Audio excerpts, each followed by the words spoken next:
San Mateo capítulo 28, y voy a dar lectura desde el versículo 1 al 20. Aleluya. Quiero que pongan mucha atención, por favor. Pasado el día de reposo, esto quiere decir el sábado, al amanecer del primer día de la semana, vinieron María Magdalena y la otra María a ver el sepulcro.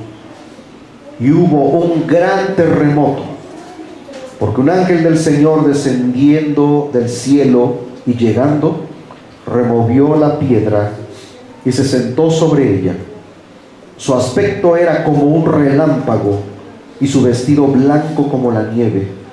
Y de miedo de él, los guardas temblaron y se quedaron como muertos. Mas el ángel, respondiendo, dijo a las mujeres: no temáis vosotras, porque yo sé que buscáis a Jesús, el que fue crucificado. No está aquí, pues ha resucitado, como dijo.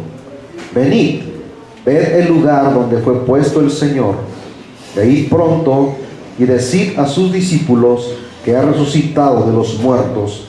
Y he aquí va delante de vosotros a Galilea, allí le veréis. He aquí os lo he dicho. Entonces ella, saliendo del sepulcro con temor y gran gozo, fueron corriendo a dar las buenas nuevas a sus discípulos. Y mientras iban a dar las buenas a los discípulos, he aquí Jesús les salió al encuentro diciendo: salve. Y ellas, acercándose, abrazaron sus pies y le adoraron. Entonces Jesús les dijo: no temáis, id, dad las nuevas a mis hermanos, para que vayan a Galilea, y allí me verán.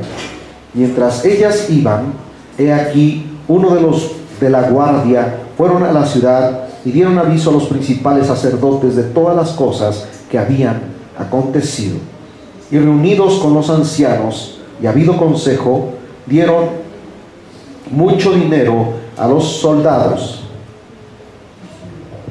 diciendo: decid vosotros, sus discípulos vinieron de noche y lo hurtaron, estando nosotros dormidos.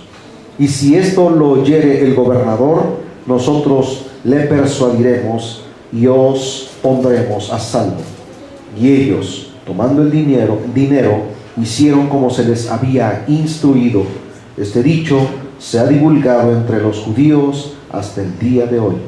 Pero los 11 discípulos se fueron a Galilea, al monte donde Jesús les había ordenado, y cuando le vieron, le adoraron, pero algunos dudaban. Y Jesús se acercó y les habló diciendo: toda potestad me es dada en el cielo y en la tierra.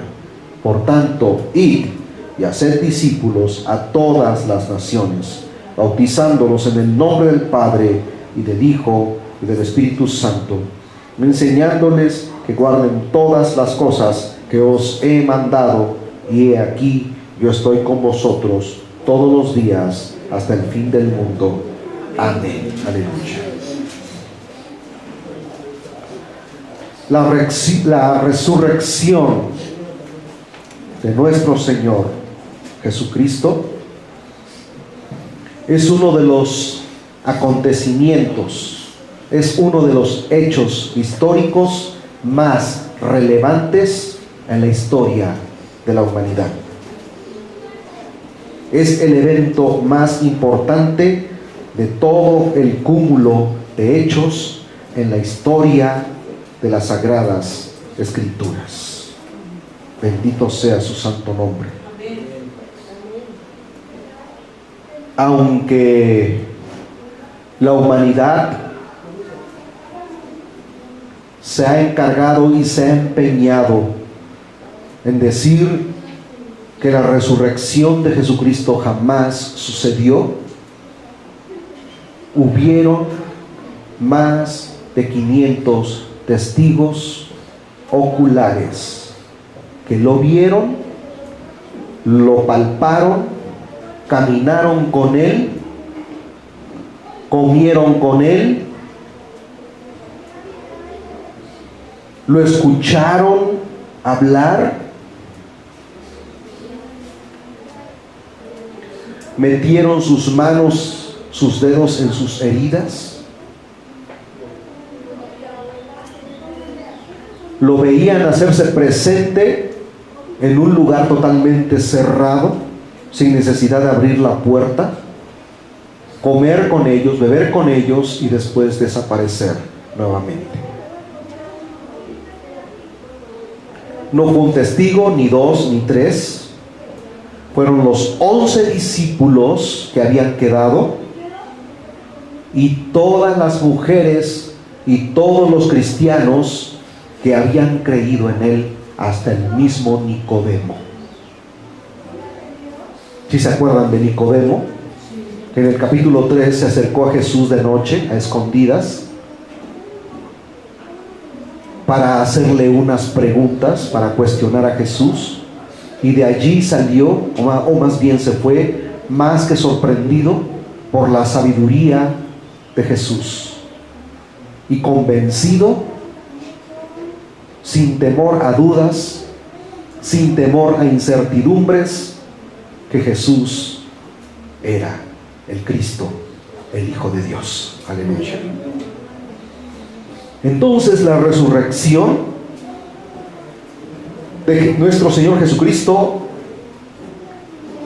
no debe caber la menor duda en la vida de un cristiano, en que Él resucitó. Y no tan solo resucitó, sino que también ascendió a los cielos y se sentó a la diestra del Padre, y desde allá Él intercede por ti y por mí. Aleluya. Aunque aquí la Escritura nos da detalles precisos de que los mismos soldados fueron corriendo a avisar a las autoridades lo que había acontecido en la madrugada,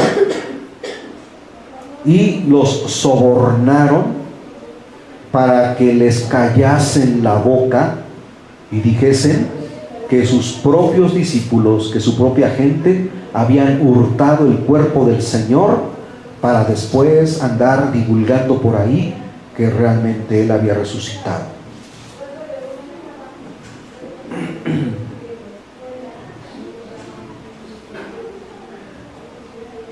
El año pasado,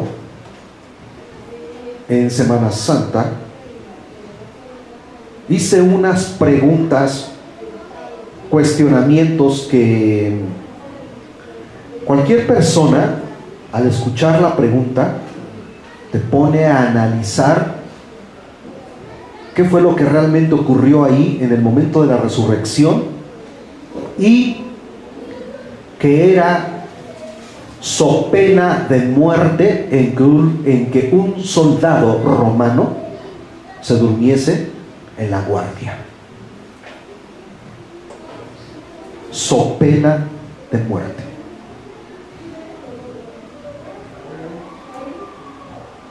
Esos soldados no se durmieron, estaban de guardia, porque la disciplina de los soldados romanos era muy estricta,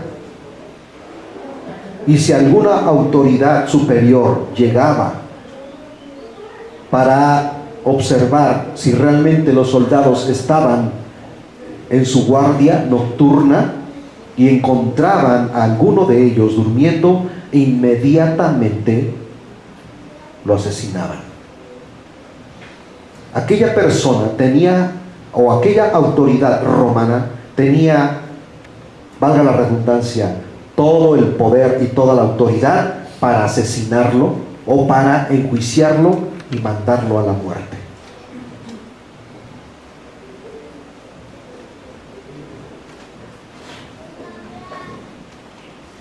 La pregunta es, si Jesús no hubiese resucitado, entonces ¿por qué los soldados romanos fueron a dar testimonio de lo que ellos mismos habían visto? Y si Jesús no resucitó, entonces ¿por qué sobornaron a los soldados para que se callasen la boca? Eso significa, y es prueba contundente, de que Jesús resucitó. Y otras pruebas más que podríamos dar. Muchos dicen, es que María Magdalena y la otra María se equivocaron de sepulcro, cuando en días anteriores ellas mismas acudieron al lugar para sepultar a donde iba a ser la última morada del cuerpo de nuestro Señor. Tú, cuando vas a la tumba de un pariente tuyo, no a llorarle, no cada año cuando se aproxima el Día de Muertos vas, quizá porque le vas a limpiar el lugar y le pones ahí unas flores en son de respeto por esa persona a la cual tú en vida apreciaste mucho o amaste mucho. Pero tú como persona, ¿te equivocarías de sepulcro? Pues muchos dicen que quizá María y la otra María y el apóstol Pedro y el apóstol Juan se equivocaron de sepulcro. Cuando la misma Biblia dice que los sellos romanos habían sido colocados allí. Ustedes saben que las autoridades, cuando clausuran un negocio, ponen sus sellos.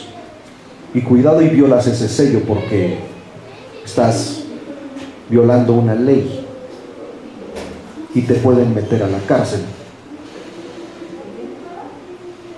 Pues en aquel entonces era todavía más estricto, porque tenía el sello del gobernador Poncio Pilato.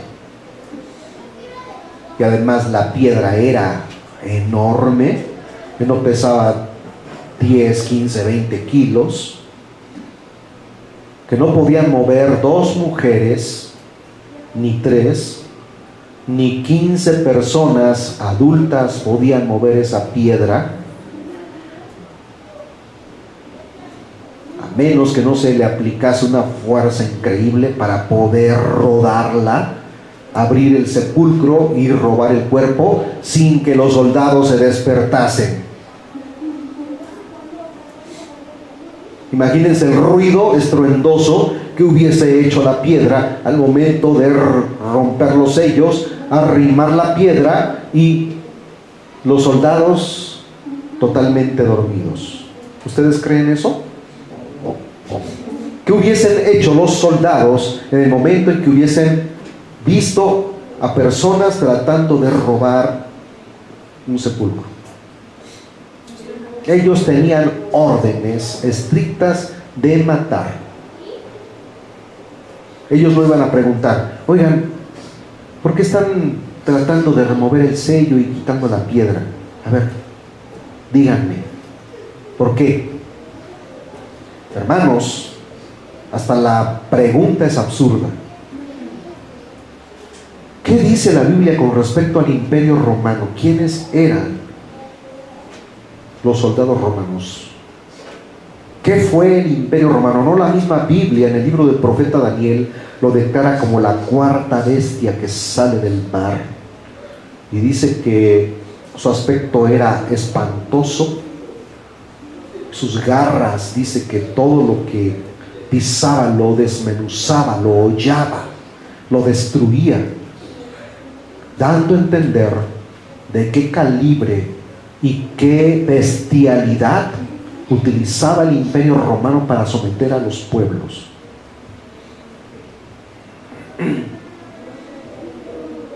De tal forma que a sus víctimas las crucificaban vivas.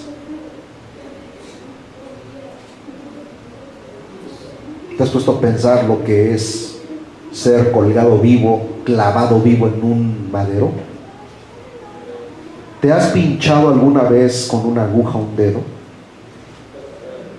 ¿Qué se siente?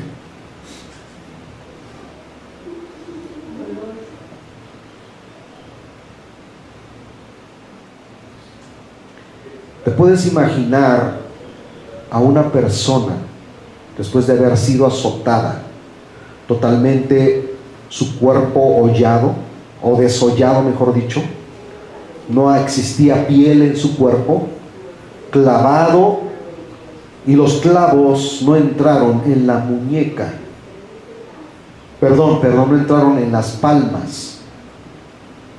Científicamente está demostrado que Jesús fue clavado en estas partes, en donde se unen los dos huesos del brazo, o más bien del antebrazo, y forman esto, y el clavo entró aquí para sostener el peso de la gravedad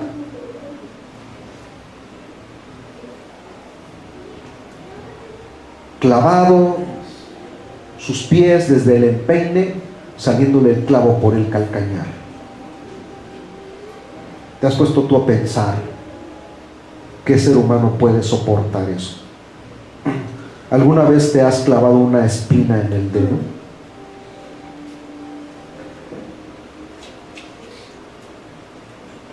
Dicen los eruditos, los estudiosos de la Biblia, que Jesús, cuando le encajaron esa corona de espinas en sus sienes, eran las espinas más ponzoñosas, venenosas que pudieron encontrar, la cual inmediatamente le provocaron hinchazón y contusiones en todo su rostro. ¿Acaso no has leído en el libro del profeta Isaías, en el capítulo 53, donde dice: y no había ningún parecer en él? Ustedes podían ver a Jesús en la cruz. No había forma, era una masa molida de carne clavada en el madero.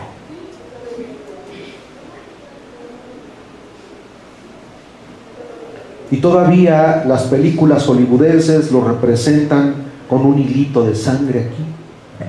Ahí le va escurriendo el hilito de sangre. Uno que otro chorrito de sangre que escurre por acá, ¿verdad? Lean la Biblia para que ustedes puedan y le pidan revelación al Espíritu Santo para que puedan entender cómo estaba el Señor Jesús en la cruz.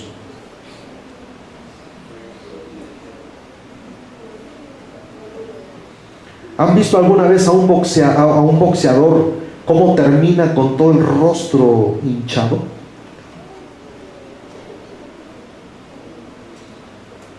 A Jesús lo agarraron, hermanos.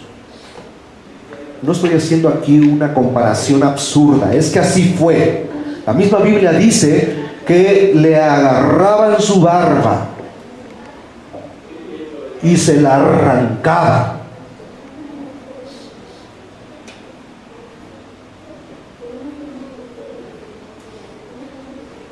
Le pusieron un saco de silicio en la cabeza y le daban de puñetazos hasta que se cansaban. Tomaron un palo y le golpeaban su cabeza con toda la saña, con toda la brutalidad que puede existir en un ser humano. Desgarraban flemas, edemas flemáticos, desgarraban, se las escupían en su rostro.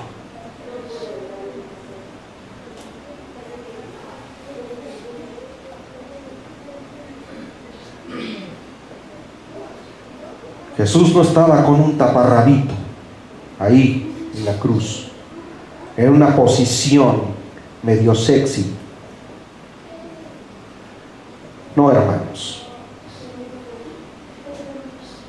Él estaba sufriendo los más crueles tormentos que le pueden inferir a un ser humano.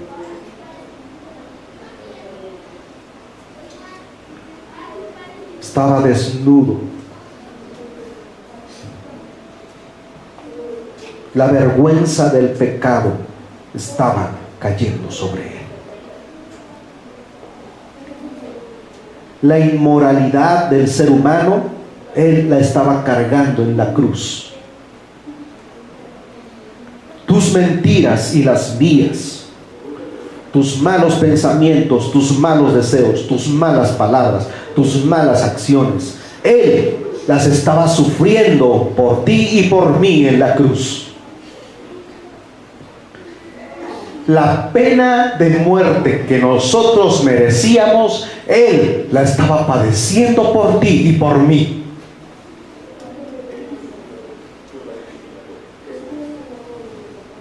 Los castigos más crueles que tú y yo merecíamos, Él los estaba recibiendo en su persona, en su cuerpo.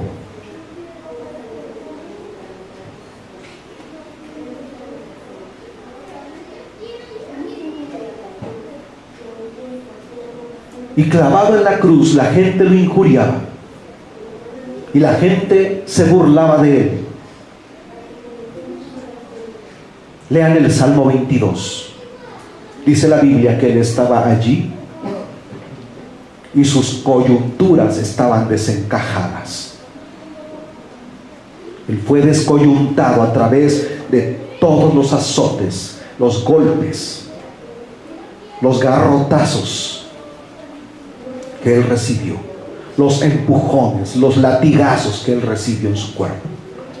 Tú podías mirar ese cuerpo y estar leyendo en el Salmo 22 y en Isaías capítulo 53, y dice la Biblia ahí que en Él no había piel, porque se podían contar sus huesos, sus costillas. Su piel estaba desgarrada, no había piel en Él.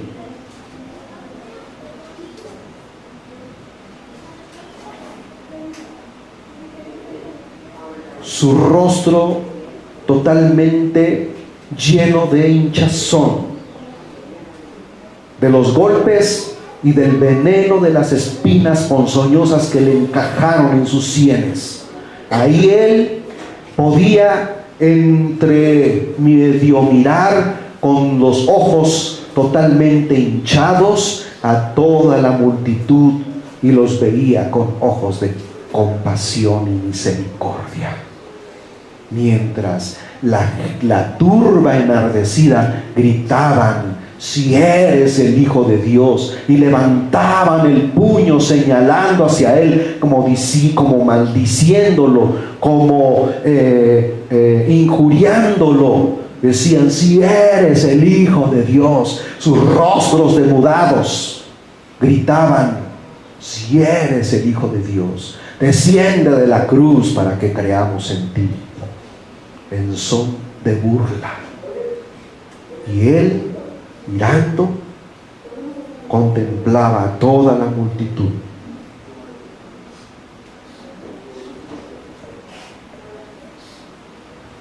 Y dice la Biblia que ninguna palabra de maldición salió de su boca.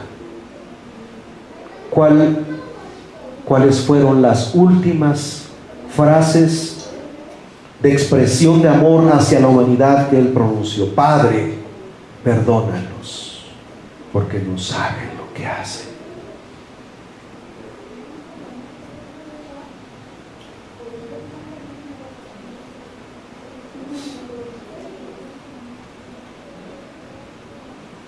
Todavía hasta el día de hoy, el ser humano, a causa de su maldad y de su pecado, seguimos insultando a Dios. Cada mentira, cada vez que nosotros manifestamos en nuestra vida cotidiana una actitud hipócrita, por la hipocresía tuya y la hipocresía mía, Él recibió azotes. Es que yo quiero que tú entiendas la perversidad, la maldad del pecado en el ser humano, que el ser humano no tan solo merecía eso que Jesús estaba padeciendo en la cruz, sino que su confinamiento era el infierno. Y Jesús lo cumplió. Jesús lo llevó a cabo, hermanos. La palabra de Dios dice que cuando Él expiró, entregó su espíritu y su alma descendió a las mismas fauces del infierno. Mucha gente dice: es que Dios, el Padre, no podía mandar a su Hijo al infierno. Entonces, ¿a dónde merecíamos nosotros estar si el Hijo de Dios no hubiese venido al mundo a pagar por nuestra inmundicia? ¿No dice la Biblia, hermanos, y está específico, que toda el alma que pecare esa morirá? Y cuando el alma, hermanos, sale del cuerpo sin Cristo, va a un infierno. ¿Quién habló sobre la existencia de un infierno? ¿Quién habló más? ¿Quién dio datos específicos de que ese lugar existe? Nuestro Señor Jesucristo. Muchos dicen por ahí que era un basurero a las afueras de Jerusalén. Pero ¿qué dice Jesús, hermanos, cuando los fariseos y saduceos le piden señales? Le dice este pueblo demanda señal, pero señal no le será dada sino la del profeta Jonás, que así como Jonás estuvo 3 días y 3 noches en el vientre del gran pez, así es necesario que el Hijo del Hombre esté 3 días y 3 noches en el corazón de la tierra. Muchos dicen, porque la mentalidad, hermanos, que tienen no les da para mirar más allá de la punta de la nariz. Cuando dicen, es que ahí está hablando en forma simbólica, porque Jesús, cuando fue enterrado en la tumba, ahí era el corazón, estaba en el corazón del sepulcro, estaba debajo de la roca, ahí fue sepultado. Mentira del diablo. Jesús estaba siendo específico cuando dijo que el alma que pecare esta morirá. ¿Y cuál era el lugar de confinamiento de las almas sin Cristo? El infierno eterno. ¿Cuál fue el lugar en el que el Padre destinó para, hermanos, pagar el precio de nuestra salvación? Cuando el alma de nuestro Señor Jesucristo descendió a las partes más bajas de la tierra. ¿Creen ustedes que se podía pagar a medias el precio de nuestra salvación? Haciendo la finta de que Jesús murió y que su espíritu fue con el Señor y su alma también. La palabra del Señor dice: ¿qué es esto que también subió? Sino que también había descendido a las partes más bajas de la tierra, dice la Escritura. Declaración del apóstol Pablo, inspirado por el Espíritu Santo. Tenemos que entender, hermanos, que Jesús tenía que hacer el pago completo y total, no a medias. Cuando tú compras una casa, el acreedor que te vendió esa casa, o aquella persona, o aquella empresa, o aquella inmobiliaria, no te vende la casa para que le pagues el 90%. Ah, ya me pagaste el 90%. Ahí quedó todo. Déjalo así. ¿Así sucede?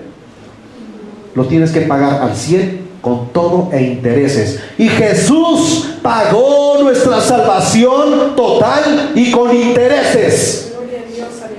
Bendito sea el nombre del Señor.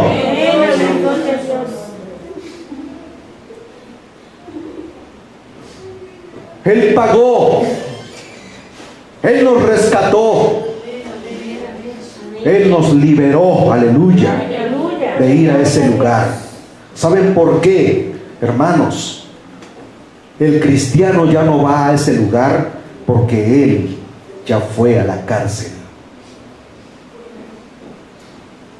¿Sí me están entendiendo? Él tomó nuestro lugar. Nosotros merecíamos el castigo de la cruz. Nosotros merecíamos los azotes. Él recibió los azotes, la injuria, la condena brutal, Él la recibió. Y aparte, al morir, su alma fue al infierno.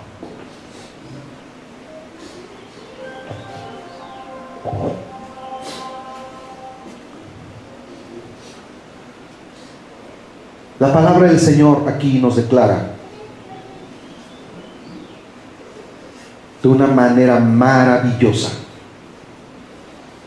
para que no quede ninguna duda en ti de que Jesús es el Hijo de Dios. Hermanos, que Él, la tumba de Él no es un museo en el cual tú, algún día que tengas la oportunidad de ir, digas: vamos a visitar y a visitar los huesos de la tumba del Señor, donde el Señor, nuestro Señor Jesucristo, está enterrado. Así como existen algunos cadáveres ya putrefactos en algunas capillas de aquí de la ciudad de Puebla, ahí la de San Francisco, en donde está un monje franciscano, no sé si sea San Francisco de Asís o no sé, ¿verdad?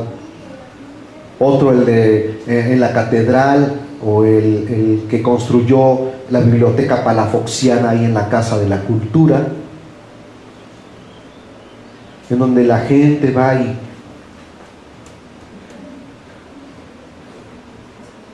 ¿qué es eso? Un cuerpo putrefacto, un cuerpo sin vida, tocándolo para que te transfiera muerte también. ¿Sí entienden, hermanos, que tocas una cosa inanimada y todavía, lejos de que te dé bendición, te estás transfiriendo maldición sobre maldición? Dice la Biblia, hermanos, que los muertos, una vez muertos, nada saben de esta vida.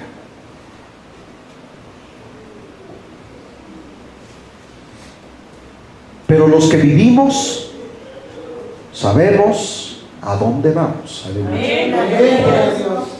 ¿O hay incertidumbre en ti para decir: ay, Dios mío, no me había puesto a pensar en eso, pero ¿qué será de mí después de muerto? Si tú piensas así, hoy el Señor te ha traído para que tú deposites toda tu confianza en Él y le entregues tu vida y le puedas decir: Señor, mi vida está más que segura en ti. Mi vida te pertenece. He escuchado a gente moribunda, a personas que han entregado su vida a Cristo, morir en una paz y en una tranquilidad en la que dicen: veo en este momento una luz, una puerta de luz abriéndose, y veo entrar al Hijo de Dios, que me está diciendo: ven conmigo. Y la persona muere en una paz. ¿Cuántos de nosotros, hermanos, podemos tener esa plena confianza, esa plena certidumbre de que si algún día la muerte nos sorprenda de cualquier forma, nuestra alma está más que segura en el Señor? Amén, amén, gloria a Dios. Jesucristo, el Hijo de Dios, resucitó. Amén, amén. Cristo vive, gloria a Dios. Gloria a Dios. ¿Por qué resucitó en su cuerpo, hermanos? Como una prueba fehaciente de que cuando Él venga por su iglesia, lo contemplaremos y ratificaremos que Él es. ¿Por qué Él resucitó en su mismo cuerpo? Porque cuando el Señor venga en su segunda venida y nosotros con Él, y todo el pueblo de Israel contemple a su Mesías rechazado, verán sus heridas en sus muñecas y en sus pies, y le preguntarán: ¿quién te hizo esto? Y él dirá: mis hermanos de mi propia casa me hicieron estas heridas. Para que ellos ratifiquen que ahora que ellos rechazan al Mesías, y lo rechazaron hace 2000 años, en lo posterior, cuando lo vean en su gran gloria y señorío y poder, descendiendo en las nubes, hermanos, ellos lo mirarán y lo contemplarán. Y dice la Biblia que se lamentarán con gran llanto por haber despreciado a su Mesías, a su Rey, a su Salvador. Ellos, hace 2000 años, cuando el Imperio Romano estaba en todo su poder, ellos creían que Jesús se iba a levantar como un líder, como un caudillo, para pelear en favor de Israel, liberarlos del yugo del imperio y establecerse como rey de Israel. Eso era lo que ellos esperaban. Ellos no entendieron las Escrituras. ¿Quiénes han leído en donde dice la palabra del Señor? Y dice: porque yo les he cegado el entendimiento, para que oyendo no oigan, y mirando no vean, y se conviertan y crean en mí y se salven. Qué tremendo es esto, hermanos. Todo estaba escrito ya, y así como fue escrito, así se cumplió.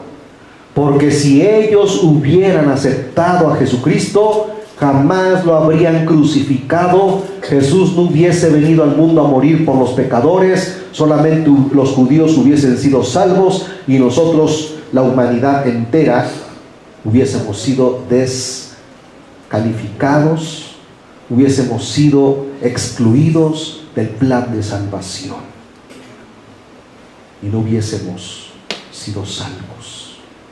¿Te habías puesto a pensar en eso? Israel rechazó a su Mesías, y así fue escrito en la Biblia, para que el pueblo gentil pudiese entrar en el plan de salvación, y Jesús no hubiese venido a salvar solamente a Israel, sino a todo el mundo. Eso es lo más maravilloso.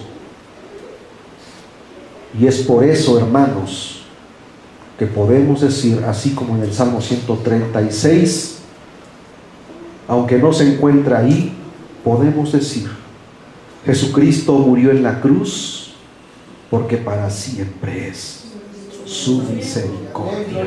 Aleluya. Inclina tu rostro en estos momentos.